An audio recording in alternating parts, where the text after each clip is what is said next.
If you're not listening to the Smoke World podcast, you're wasting your time, you mortal.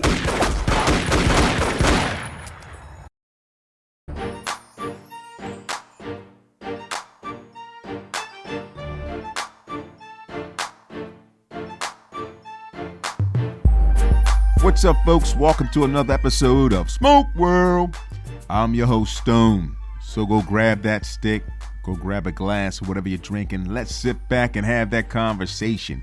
You can follow me on Instagram at Smoke World Podcast. Email stone@smokeworldpodcast.com. And folks, if you're living under a rock, if you're stuck, COVID's got you, and you're not familiar with the website, let me tell you about the website, smokeworldpodcast.com. Go check out the website. I got some great sponsors. We got some great things going on this year. So if you haven't checked out the website, I don't know where you've been, but go check it out. So check it out, folks. Today's episode is a beautiful sister of the leaf, Charlene, okay? She has a business called R5200, which is a mobile bartending and event planning business. So, again, it's going to be very unique. She's giving her perspective on some stuff. She's sharing her ideas, her experiences with the smoke. Again, so I want you to sit back, enjoy, and do what you do, and check out the show, okay? We'll check you out on the other side. Charlene, welcome to Smoke World. Appreciate you being a guest. What's good with you tonight? I am good. How are you? Oh, I can't complain. So let me give a little folks a little demographic on who you are. First of all, you're one of my sisters of the leaf. We smoke together. And you actually have a business, the R5200, which is a mobile bartending, and you do some event planning. But nonetheless, the first thing is you're one of my sisters of the leaf, and I know you enjoy good smoke, and I know you can make a drink. So that's being number one. Number two, Exactly. I need you to tell the people where you're from. I am from Baltimore. I'm born and raised. Baltimore. Damn. Okay, you down there with the wire. Okay, you wasn't in the wire, was you? Everybody always landmarks Baltimore for the wire. Why can't we landmark it for the Great Black and Wax Museum? For the who? What? Great Blacks and Wax Museum. Well, you know, not for nothing. I don't want to bust your groove, Charlene, but it's not really known for that. The wire. Everybody says the wire. I think you hating on the wire. You got a problem with the wire? What's the problem with the wire? The wire was a good show. People know the wire. You know, y'all selling dope like any other city. My city sell dope too. Philly, we do dope. I ain't mad at you, but again, really, Charlene, the Black Museum, really? I'm just saying. It's either that and that was Freddie Gray. So I'm just saying. Okay. All right. So it's okay. Yeah. All right. So you're from Baltimore. You down there with the Black Wax Museum. Let's get that straight. Okay. So Right. fine. I'm gonna give you that. So Charlene, the people want to know, because we're talking about cigars. We're talking about drinking. How long have you been smoking cigars? 10 years now. 10 years. Oh, wow. A little time. Okay. So let's start with the beginning of the story, because these are always intriguing stories. I love these stories. Do you recall your first cigar? I do. You do? I do. All right. Well, all right. Let's paint a picture for the folks who are listening. So, boom. How did you get started smoking cigars? Let's break that story down. Most of the time for women, it's always male influenced. Most of the time. Unless you just pick up a cigar and just want to smoke. My first cigar, I remember, was an acid Cuba. I used to do infused. Once I graduated and put on my big girl bootstraps, I started going to more full body all the way up. Okay, so all right, you just skipped over a lot of stuff right there. Okay, so you went with the Cuba. How did that happen? Talk to me. The people want to know. You just can't. I mean, you just magically cigar fell in your lap or something. Like, talk to us. No, it's this male influence. I had one of my male friends who smoked cigars, more the heavier stuff. I wasn't ready for that. You know, when I first took a cigar, I thought it was more like a cigarette. I almost killed myself, coughed up an entire lung. But then I realized that so he didn't tell you, he or she didn't warn you that, let me explain to you about the cigar business. You don't inhale these I cigars. I got the disclaimer, but it's a natural habit for us as human beings to, when you get something like that, it's like a straw. You want to pick it up. I gotta say, Next thing you know, I gotta almost stop choked. you, Charlene. I gotta stop you right there. You know what I mean? I don't know. You gotta speak for yourself about this human being that you just automatically would have like suck something up. I can't necessarily, Oh my give you a God. pass on that. From the male perspective, okay, that's different. Yeah, But it must be because I can't say this like it's natural that you just want to suck up the smoke. So, I ain't gonna hate. inhale. It's natural. Let's just say it's natural to inhale when you Okay. see things like that. Okay. But For hey, the male audience. absolutely. So let them paint the picture in their mind what that means. Keep it moving. Okay. Okay. So all right, boom. Let's break it down. You got your male influence. Okay, no names. This pseudo guy says, Right. "Look, come to me. Was you at a lounge? Was you at a bar? Was you in the park?" Actually, we were at Green Turtle. I remember, so it was Green Turtle. They had a smoking section where you can go outside. Well, I smoked cigars, and I was just like curious, and I had actually Cuba Cuba was my first cigar. And I was like, oh, not bad. He was smoking a heavier one, and I'm just like, I'm not ready for that. And originally when I was first waitressing back in the day, I thought cigars stink. But then, women get that male influence. Like, just try it again. You might like it. So that's how I started. So I went from flavored, more infused, to start going into Connecticut, and moving into the Habanos, and then going into the Maduros. Nice. Okay, so this individual, again, who has no name, I guess whatever scenario has happened in the past has happened. So we're going to say Joe. Joe. Okay, for the sake of conversation, Joe, because all this male influences throw me for a monkey wrench. Joe, okay, Joe turned you on to the cigar, but you knew enough to know that Joe was smoking a big boy cigar in the sense of he was smoking something full, something that you knew, obviously being the novice, that was not in your league. Yeah, because it was darker. The wrapper was darker. What he was smoking didn't have a flavor to it. It wasn't like foo-foo or creme de la creme with the cherry on top. No, it was more a bigger ring gauge, lot longer, so a longer smoke. Gotcha. Okay, so how was that experience? Okay, you got your Cuba. So let's talk about that experience. Okay, boom. You had an issue because, again, you mentioned in the beginning that you like to see that particular thing, wherever that. We're not doing this today. Hey, I'm trying to figure it out. People listening, people need to know what's going on. You said, when you see those type of things with those type of shapes, you just automatically start to inhale. Okay, the normal human reaction of anything growing, like that, you think of it like a straw. Okay, let's just call it a straw. So normally, hey, listen, you can call it what you want to call it. Listen, we this is a big boy show. If you want to call it a straw, we're gonna let you slide with that. But if that's what that's how you describe it, that it was a straw based on human nature, and you're gonna put everybody in that. But that's cool. And you forget, being a novice, you forget that this is something you have to puff. This is not like the natural herb that comes from the earth, and you inhale it to have a different feeling. It's different, even though you might choke with that too. But I'm just saying, it was natural for me to just forget because I'm not trained for it. So just try to inhale it. That was the wrong idea. Okay. So was this a pleasant experience, or would you say this was? I think after 15 coughs later, almost needing a respirator, and my eyes turning red and watering, that was not pleasant. So you did not have a. Your first experience with the cigar was not a pleasant experience. No. Okay. With that being the case, what made you give it a second try?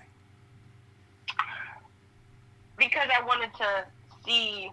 I didn't want to have that one reaction turn me off until I really got into it. Like, I didn't want to prematurely cut something off before I actually realized what cigar culture was. And I'm competitive, so I ain't gonna let nothing defeat me unless it really defeats me. Now, if you put liver in front of my face, I will not eat that. That is my defeat. Oh, so you don't want the liver and onions? That's not your thing. No, nope. We got you right from the door. We knock you for a loop. We put liver and onions in front of your face. You're done. Done. You're It done. smells good. Okay, so Yes. all right, so we need to go back. So now, is this Joe who has the second opportunity to allow you to smoke another cigar, or you have a total different experience with different people? Total different experience for different people. Okay, so now you're competitive. Let's talk about the second time. So the second time, what are you smoking? The second time, it was a Perdomo champagne.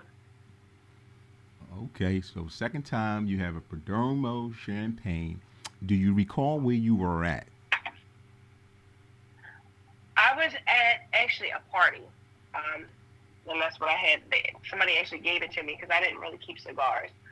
They gave it to me. It was a lighter cigar. It wasn't horrible, but I won't smoke a Perdomo champagne now just because it's way too light. Look at you now. Okay, look at it now. Okay. You moved you moving a little fast right now. You done fast forward. You done kind of bust off a little too quick, but we're gonna let you rewind just a little bit. Okay, so you're at the party. You got your Perdomo, and you remembered, I'm assuming from the first experience, what not to do and what to do. Correct. All right, so let's walk us through that a little bit. You got to paint the picture for the folks, because we don't have any video. We can't see you, take you back in time and say, look at Charlene back in the day, puffing on this cigar. I don't want to rewind. I'm in my 30s now, so no, I can't do the rewind. No rewind. Okay, so, but you still got to paint the picture for us, we got to. So, it was actually a birthday party that I remember going to, and one of my friends, it was actually his party. He was like, try this. I know you tried cigars before, but you might like this.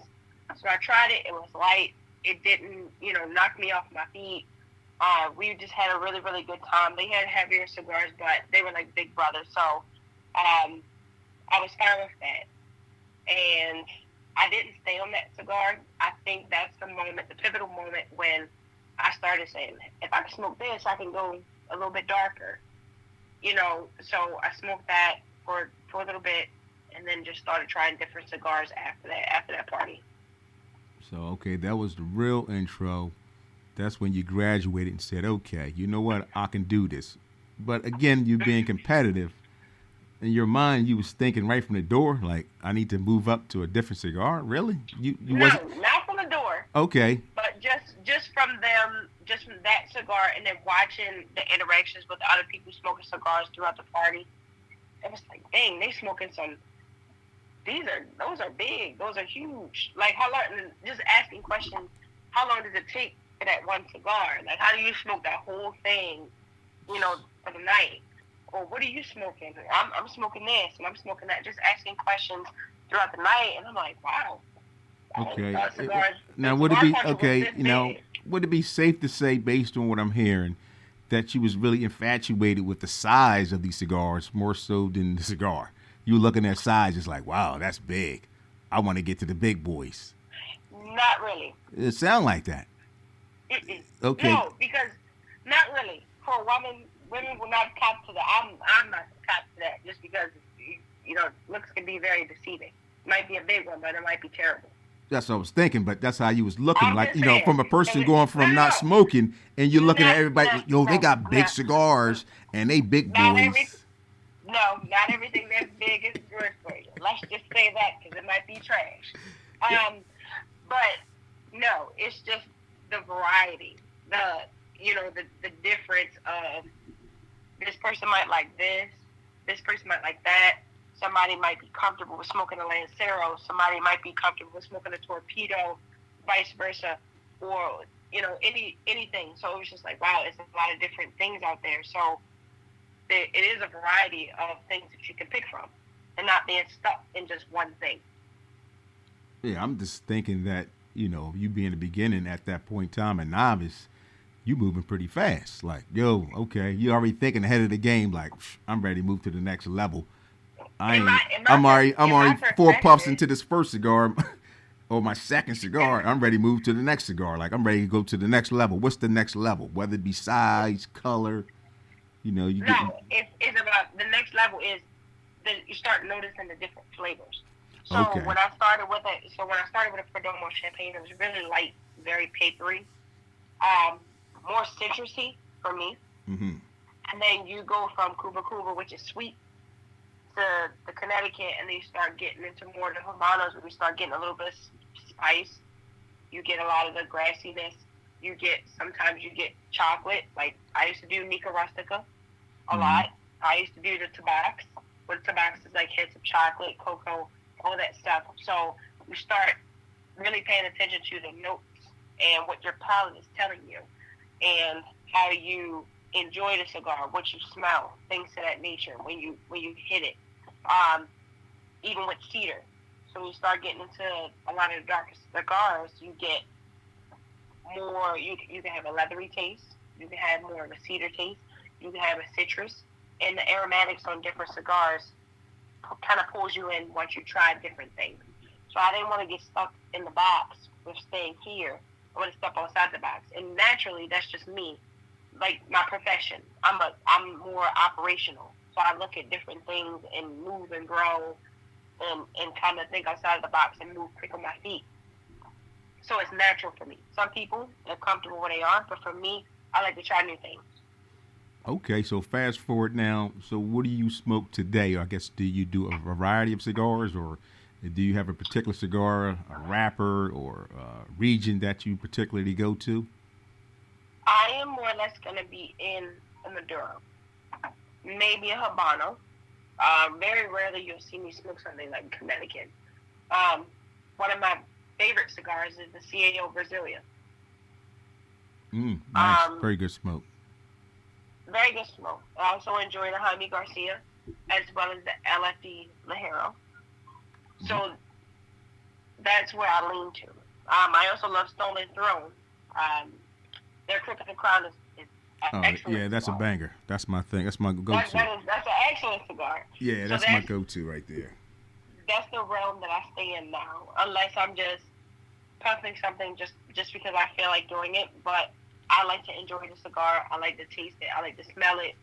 I like the aromatics behind cigars. So I'm not stuck with one brand, but I will gravitate towards certain things. But I'll also try new things. Nice. Now let's get into some of the combination because of your skill set with the bartending.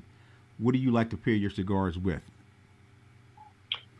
I am a heavy bourbon drinker. Bourbon and cognac. I like Martell Blue Swifts. I like Blantons. I have some things in here like Stags and Colonel E.H. Taylor. Those are the things that I gravitate towards. Maker's 46, Maker's 101. I am an avid bourbon drinker. I will drink other stuff sometimes just to tone it down. But back in the day, I used to drink a lot of mixed drinks, and I'm not that girl anymore, so I stick to street. But I like to pair my cigars with bourbon. Nice. Okay, so let's get a little history on that. Now, how did you get into the bartending? Is that similar to the cigars? This is going to be good. Yes. Okay. People used to call me a Jamaican. I am not a Jamaican. But just the way I grew up, I was so used to working. Like, I had 2 and 3 jobs. I used to work in the hotel industry. I've actually cleaned rooms. I've done serving. Once I was working in the hotel industry, I got out of the housekeeping world. It switched over to, I want to learn how to make drinks. It was already there because I used to be a waitress back when I was like 18. And they didn't take bartending until you were 21. So by the time I got an opportunity when I was 21, past 21 actually, I started learning how to make drinks. And I got my first opportunity when I worked in the hotel industry. It's hard for somebody to train you coming in the door if you don't have experience because they want you to be a waitress first. But I got this opportunity while working in the hotel to start training to be a bartender. Interesting. Okay, so now, folks, everybody think they're a bartender. It's like everybody's a singer and everybody's a dancer in their own mind. So, what do you think some of the pros and cons for those who are listening who want to be bartenders? What do you think some of the pros, some of the great things that you get to do as a bartender, and then some of the things that you say kind of suck being a bartender? We'll start with the good stuff first. The good stuff is learning how things work, learning how to mix drinks, learning what things go together, what things pair well, what flavors you have. Also, at the end of the day, is how you make people happy. Bartenders can change people's lives, actually. We're like counselors at the end of the day. It depends on from your first drink to the last drink that you get. We either know your life story or what you're going through.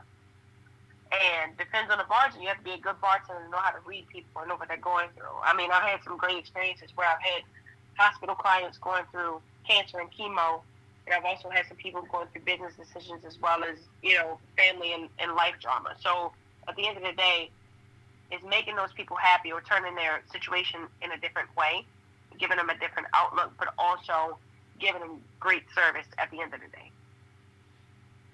Okay. All right. So how about the flip side of that? What are some of the negatives with being a bartender, if there is any? Maybe you don't have any, but it's not really a negative, but you always get one asshole, maybe a few.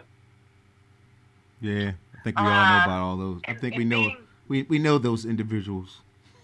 Yeah, I mean, you get sometimes it could be a very different situation.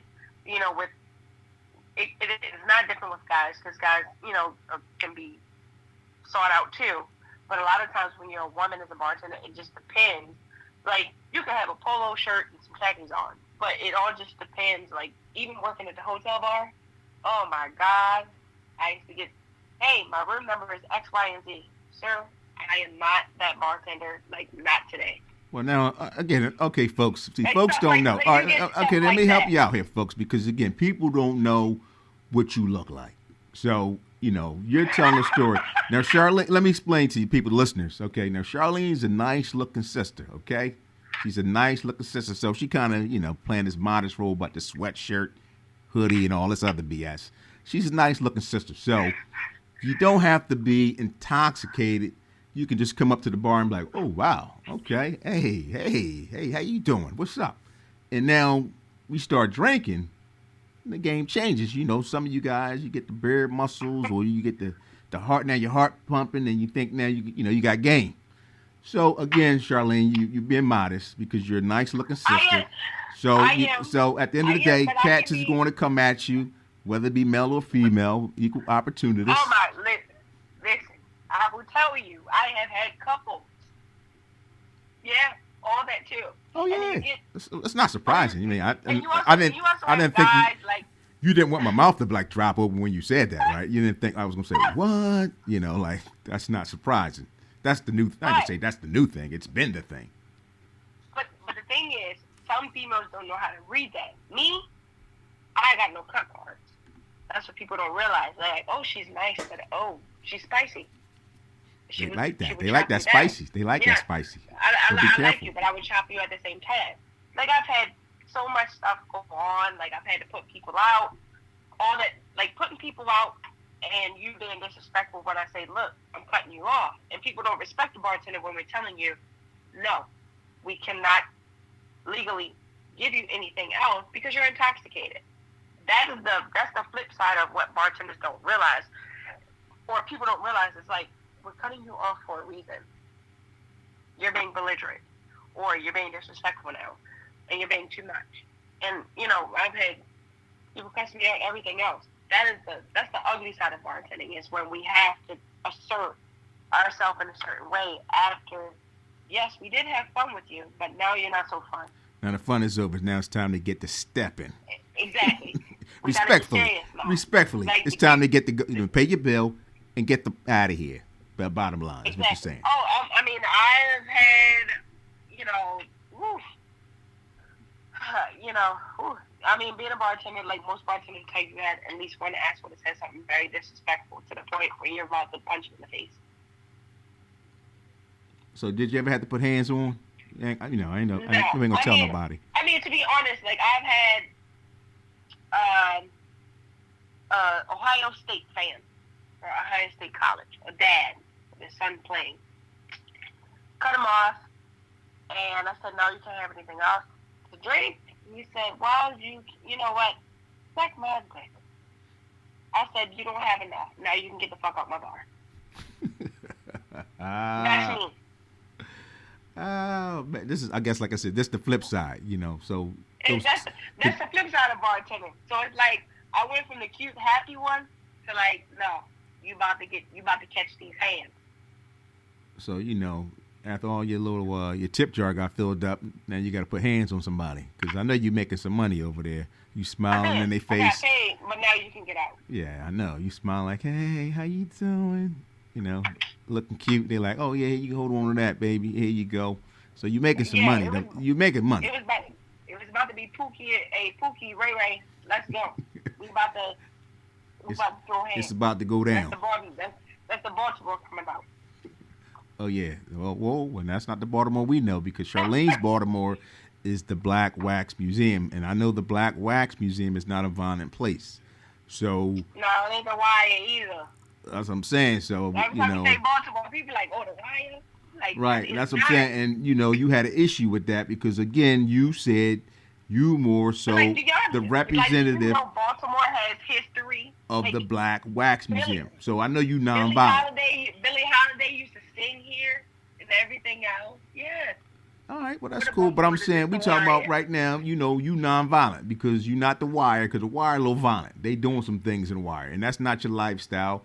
You more so, you know, hey, listen. Negotiator. I'm non-violent. A peacekeeper. That's cool. Non-violent. That's cool. Now, but back in the day, yeah. Okay, well that's cool. Okay, so let's get into what's going on now. So with all we just talked about, smoking and drinking, with all that's going on right now, we got the Omicron out there, you know, cousin of the Transformer, Decepticons. Where are you smoking and drinking at? Are you home or, is this messing you up? Are you kind of scared? Are you nervous about this thing? What is your feeling about what is going on with this COVID situation and your smoke game? It has not messed it up. Omarion, what they call it now, the Omarion variant has not messed up anything. I still smoke. I still go out. I work in healthcare. So I am in the trenches. I work at the University of Maryland. I still go to Dan Cigar Lounge. That is like my watering hole. All right, so if I can, okay, now you work at the university, you work at the hospital, so you see firsthand what's going on. What is going on? We hear all these different reports, but we're going to hear it right from the horse's mouth. What is going on at your hospital?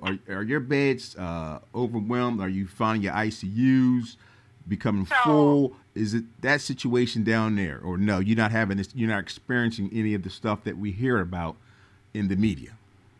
So there is certain things that we are experiencing. Like we are experiencing higher numbers with more COVID patients. Our hospital is not like it's at capacity, but it's not like we can't take no more patients. We are seeing a uptick with cases. Most of the time that people don't really need to come to the hospital. I think they just need to isolate and self-medicate. And a lot of things that we preach is for people to get your test, do what you need to do, and try to stay out of the hospital if you don't need to because you're going to overwhelm the healthcare system. Like, we see cases past the hundreds. I've worked in healthcare since 2006. This is the first time I've seen the numbers go up like that. And a lot of people that are in the hospital are not vaccinated, even though you can get COVID with having shot in the booster. The shots do not prevent you from getting COVID. It prevents you from being in the hospital, being severely ill. So a lot of people are listening to the hood pharmacists, your cousins, to this, that. It keeps you from being in the hospital. But we are seeing an uptick with COVID cases, people being in the hospital, things of that nature, and 99% of it is with people that are not vaccinated at all. Okay, so that's what I'm saying. So now you're saying all this firsthand. So you're saying you're not moving any different from how you smoke and drink in these lounges based on what you see. So you're saying that's not going to stop you from doing your thing. I'm a creature of habit. Like, I don't really do anything. Like, I stay in my zone. Like, for me, like, going out to the club, like, I ain't even done that since my 20s. But I don't really do that. Like, I go homework, and go to my same place, and I know the people that I'm around. So I don't really see different people all the time. I'm not looking for the next party, or any of those things. So I typically stay with the same group of people, even if it is at the cigar lounge. Like, that is the cigar lounge that I go to. I don't frequent 5 different cigar lounges, or I had to see different people at different lounges. I go to the same place with the same people. Okay, so where, if we can ask, where are you smoking down? Which spots are down in Baltimore that, the listener who may be visiting, passing through, what spots would you recommend down in Baltimore that they may stop through and check out, say, hey, this is a nice setup? I know a lot of people, like, for me, my watering hole is like my Cheers. I go to dance, and it all depends on preference. Some people go to Fire and Smoke. Some people go to, I used to work at a place called the QG. They have a barbershop, a bar.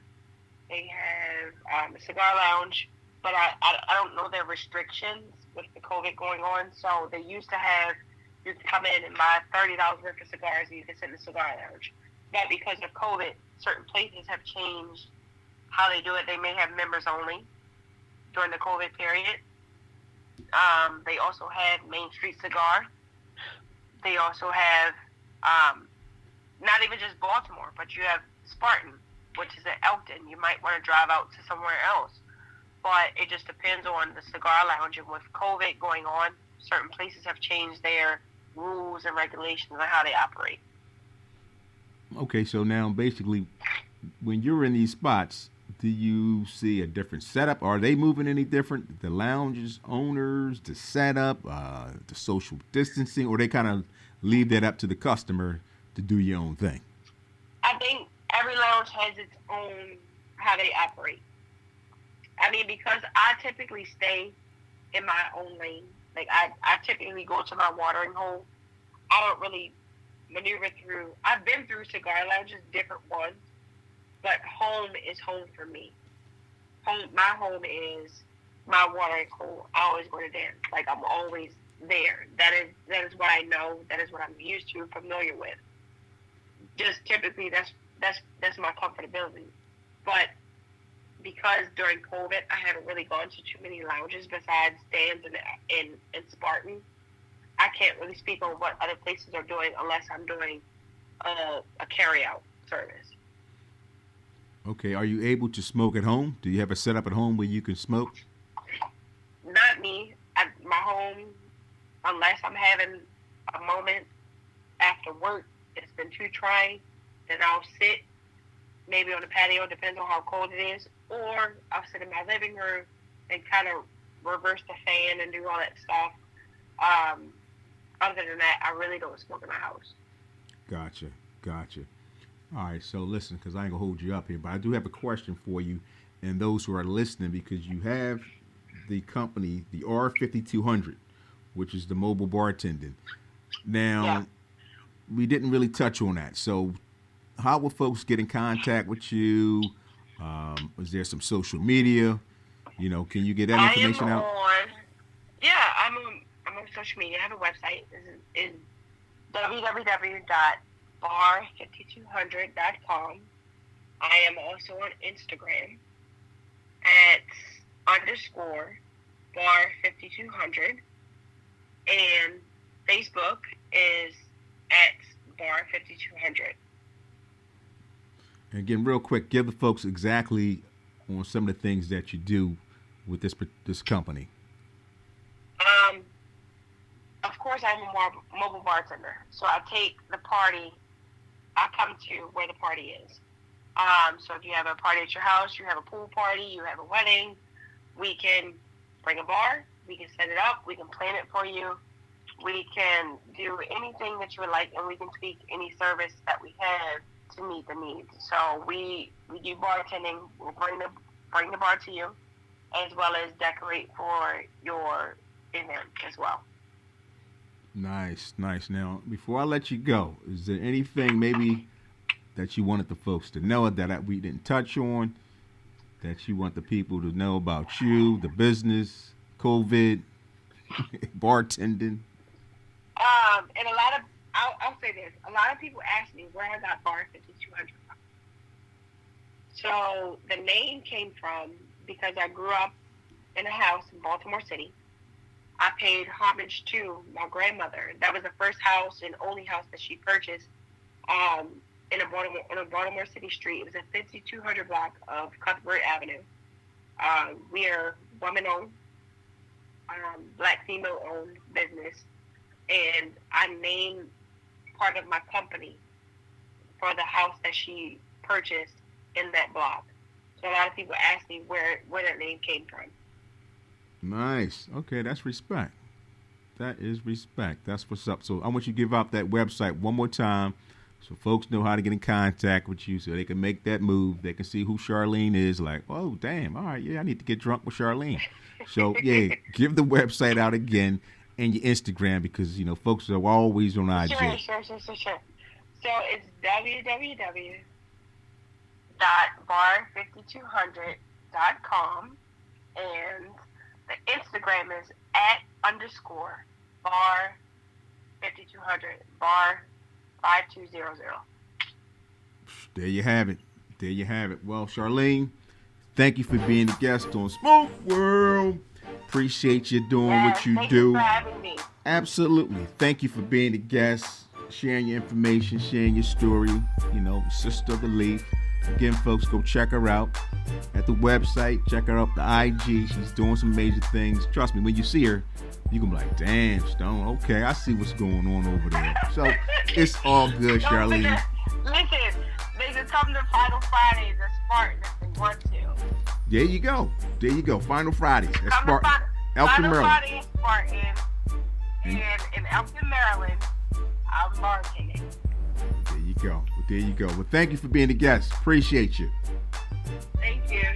Well, folks, there you have it. Another episode of Smoke World in the books. Again, you can follow me on Instagram at Smoke World Podcast. Email stone@smokeworldpodcast.com and the website smokeworldpodcast.com. I want to thank Charlene for being a guest, a beautiful sister of the leaf. Check her out. Check out her webpage. Check out our Facebook, Instagram, do all that. And don't forget, folks, don't forget to share, like, subscribe. Got the videos. I'm trying to think of something different to do. Again, the cigar review is going to come, but I just can't do a regular cigar review. That's not going to work. So stay tuned, all right? Check you out on the other side. Peace.